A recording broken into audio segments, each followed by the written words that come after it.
आदि नरकों में यातना पा रहे हैं। 21 पीढ़ी के पुरुषों के सहित विश्व उद्धार कर देता है। स्वर्ग में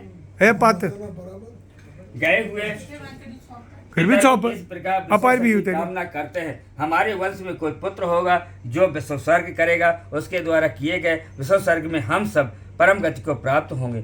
हम लोगों को भी यज्ञों में श्रेष्ठ ब्रह्म यज्ञ मोक्ष प्रदान करने वाला, इसलिए पितरों की मुक्ति के लिए यथोक्त विधान से कभी वृषयज्ञ करना चाहिए। करने वाला ग्रहों की निरंतर मंत्रों से स्थापना और पूजा करके होम करें। शास्त्रानुसार वृषभ की माता गौ की पूजा करें। बछड़ा और बछिया को ले जाकर उन्हें कंकड़ बांधे और वैवाहिक विधान की विधि से अनुसार स्तंभ में उन्हें बांध दें। कहते हैं रुद्र घटादि से वृषभ तथा वश्य को स्नान कर गंधाक्षर से पूजन कर प्रदक्षिणा करें। वृषभ के दक्षिण पार्श्व से त्रिशूल का चिन्ह, वाम पार्श्व में चक्र का चिन्ह कर उसको त्याग कर हाथ जोड़कर पुत्र मंत्र को पढ़े। कहते हैं वृक्ष रूप धर्म को जिसको ब्रह्मा ने रचा, तुम्हारे उत्सर्ग प्रधान से भगवान के उद्धार हो। इस प्रकार मंत्र द्वारा नमस्कार कर वत्स बछड़ा और वत्सी बछिया को छोड़ दे। श्री हरि कहते हैं हे गरुड़, ऐसा जो करते हैं मैं उनको हमेशा घर तक मृतक को मोक्ष देता हूँ। बहुत अच्छा। अतः अपने करने से सफलता मिलती है। जीवन यदि पुत्र न हो तो हाथ से करने मात्र से परम गति को प्राप्त हो जाता है। कार्तिक आदि शुभ मास तथा उत्तरायण सूर्य हो जाए और शुक्ल पक्ष तथा कृष्ण पक्ष की द्वादशी आदि तिथि हो, सूर्य तथा चंद्र ग्रहण में, शुभ तीर्थ में, विश्ववादित्य अनद्वितीय विश्ववर्ग करे, एकाग्र चित्त में, सब पवित्र देश में, शुभ लगन और शुभ मुहूर्त में ब्राह्मणों को बुलाकर विश्वसर्ग करना चाहिए। बछड़ा का दान ना वो जो है। कहते हैं जब होम दानादि देने से शरीर शुद्ध करे और पूर्व जो होमादि कहा है वह करें। शालिग्राम जी की मूर्ति स्थापित कर विष्णु संबंधी अपना श्राद्ध कर तथा ब्राह्मणादि को दान करें। फिर कहते हे गरुड़, इस तरह सबको पुत्र सहित कामना प्राप्ति के लिए विश्वसर्ग करें। अग्नि होत्रादि यज्ञ तथा अनेक तरह के दान देने से उस परम गति को प्राप्त नहीं होते, वह विश्वसर्ग करने से प्राप्त हो जाता है। कहते हैं बाल कौमार युवा वृद्ध इन अवस्थाओं में जो पाप किया वह विश्वसर्ग करने से मात्र से नष्ट हो जाते हैं, इसमें कोई संशय नहीं। मित्रद्रोही, कृतज्ञ, मदिरा पीने वाला, गुरु पत्नी से गमन करने वाला, ब्रह्म हत्या करने वाला, स्वर्ण की चोरी करने वाला, ये सब विश्ववर्ग करने से बरी हो जाते हैं। कहते हैं अजय भी बरी हो जाएगा दान देने से, विश्ववर्ग करने से। विश्वकर्मा का भाई के विश्ववर्ग का मतलब है कि बछड़े का ध्यान, बछड़ा और बछिया उसका दोनों को पहले गौ माता सहित पूजन करें। पूजन करने के बाद उन्हें जो है चक्र और त्रिशूल से चिन्हित करें। चिन्हित करने के बाद उनको जो है किसी पुरोहित को दान करें। अच्छा, वो करने से जो है ये कितने भी बड़ा से बड़ा भी पाप है, पाप किया वो खत्म हो जाएगा। वो जो है मतलब पहले पाप करो फिर दान कर लो और बस बराबर हो गया। बोलिए सर, बोलिए सर, आगे नहीं कोई बात नहीं है, अच्छी बात नहीं हम एक बात बताए, पहले तो कोई ब्रह्म हत्या जल्दी करने को तैयार नहीं होता। मेरी बात और कोई भी जल्दी जो है ऐसे बड़े जो है मित्रद्रोही तो आजकल सभी मिल जाते हैं। हाँ, चलिए मदिरा पीने वाले सभी मिल जाते हैं, सही है, समझिए। तो ये सब जो है करने से वृषक जो है करने से ये पाप नष्ट हो जाते हैं, नष्ट हो जाएगा। इसलिए हे गरुड़, सभी प्रयत्न करने के विश्वसर्ग करना चाहिए। तीनों लोकों में विश्वसर्ग के समान कोई पुण्यकार नहीं है। पति और पुत्र वाली स्त्री यदि उन दोनों के सामने मर जाए तो उसके उद्देश्य से विश्वसर्ग नहीं करना चाहिए, अपितु दूध देने वाली गाय का दान करना चाहिए। हे गरुड़, जो आदमी विश्ववर्ग वाले वृषभ को कंधे या पीठ पर भार ढोने के काम में प्रयोग करता है वह प्रलय पर्यंत घोर नरक में जाता है। जो निर्दयी व्यक्ति साथ में साथ है, नहीं दान किया नरक में जा। नहीं, दान करने के लिए नहीं कहा उन्होंने। जो हम बछड़े को दान करते हैं, विश्ववर्ग करते हैं, उससे जो कहते हैं कि गाड़ी में जोतता है या उससे भार ढवाता है, उसके लिए बताया गया है कि उससे काम लेने वाला मनुष्य जो है नरक में जाएगा।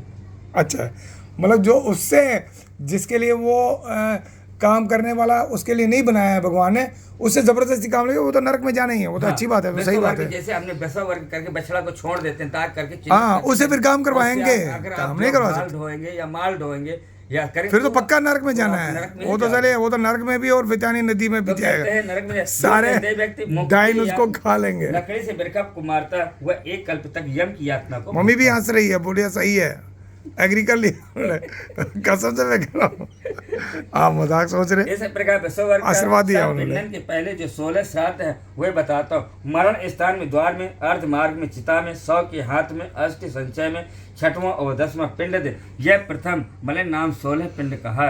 अब तुमको अन्य 16 पिंड दान विद कहता हूँ। प्रथम पिंड विष्णु को, दूसरा पिंड शिव को और तीसरा पिंड सब परिवार दे। कहते हैं चतुर्थ पिंड चंद्रमा को, पंचम पिंड अग्नि को, छठा पिंड कव्यवाह को, 7वां पिंड काल को दे, 8वां पिंड रुद्र को, 9वां पिंड परमेश्वर को, 10वां पिंड प्रेत को, 11वां पिंड श्रीहरि को, 12वां पिंड ब्रह्मा को, 13वां पिंड श्रीहरि को, 14वां पिंड शिव को और 15वां पिंड यम को देना चाहिए। हे गरुड़, 16वां पिंड तत्व पुरुष को दें। तत्ववेता इसको मध्य षोडश कहते हैं। तदनंतर प्रति मास के 12 पाक्षिक, त्रिपाक्षिक, उसमें मासिक और उनादि इन श्राद्धों को उत्तम खोड़सी कहते हैं। इसके बारे में तुम्हें बताया। हे करो, इनको 11वें दिन चारु बनाकर करना चाहिए। ये 48 श्राद्ध माने षोडशी के 16 मध्यम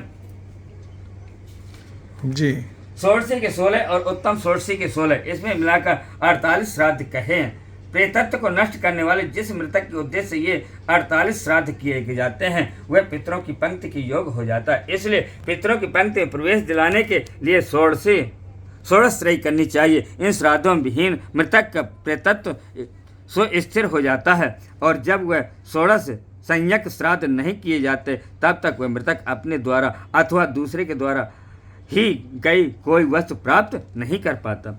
इसलिए पुत्र के 16 श्राद्ध विधिवत करना चाहिए। यदि पुत्र न हो तो स्वामी का श्राद्ध स्त्री या अन्य करे जिससे उसको अंतकाल फल मिलता है। जो स्त्री परलोक संबंधी मृत पति की और देहादि छयाद पाक्षिके श्राद्ध आदि करती है वह सती है। ये मैं बताता हूँ। वह पतिव्रता सती उपकार स्वामी के लिए करती है, अतः उसका जीवन सफल क्योंकि वह मरे हुए स्वामी को भजती है। जो प्रमादवश अग्नि या पानी में डूबकर मर गया उसका भी सब कर्म विधिपूर्वक करें। प्रमाद से इस इच्छा से सर्प के काटने से मर गया तो तब शुक्ल पक्ष की तथा कृष्ण पक्ष की दोनों पंचमी के दिन नाग देव की पूजन करें। गेहूं के आटे की एक प्रतिमा बनाकर सुगंध युक्त सफेद फूल तथा चंदनाद से अर्चन करें। धूप दी, चावल, तिल चढ़ा तथा कच्चा आटा और दूध रखें। सही है।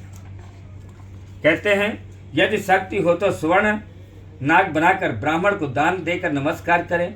इस नागराज से दान देने से नागराज हम पर प्रसन्न हो। इस प्रकार नागराज की पूजा कर अकाल में मरने वाले निमित्त नारायण बलि करें, जिसके करने मात्र से प्रेत सब पापों से मुक्त हो स्वर्ग में जाते हैं। इस तरह सब क्रिया कर प्रतिदिन जल पूर्ण घट अन्न सहित दान करें। यह 360 घट 360 पिंड 360 जलांजलि दें। 11वें दिन पिंड दान का, 12वें दिन सब पिंडी श्राद्ध का, सैया दान तथा पद दान सूतक निवृत्त में करें। श्रीमन्नारायण नारायण हरिमन्नारायण नारायण नारायण भजमन्नारायण नारायण नारायण श्रीमन्नारायण नारायण नारायण हरिमन्नारायण नारायण नारायण श्रीमन्नारायण नारायण नारायण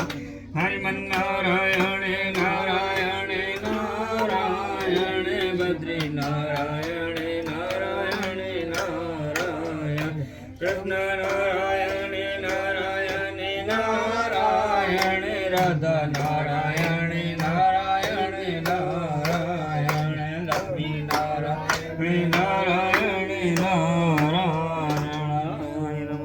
समाप्त। 12वां अध्याय खत्म हो गया अभी, और ये शंखनाद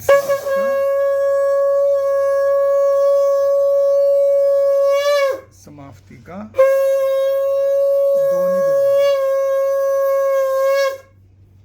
So this is basically the Garud Puran is basically the recitation of the discourse and the discussion between Bhagwan Garud and Narayan ji. Shri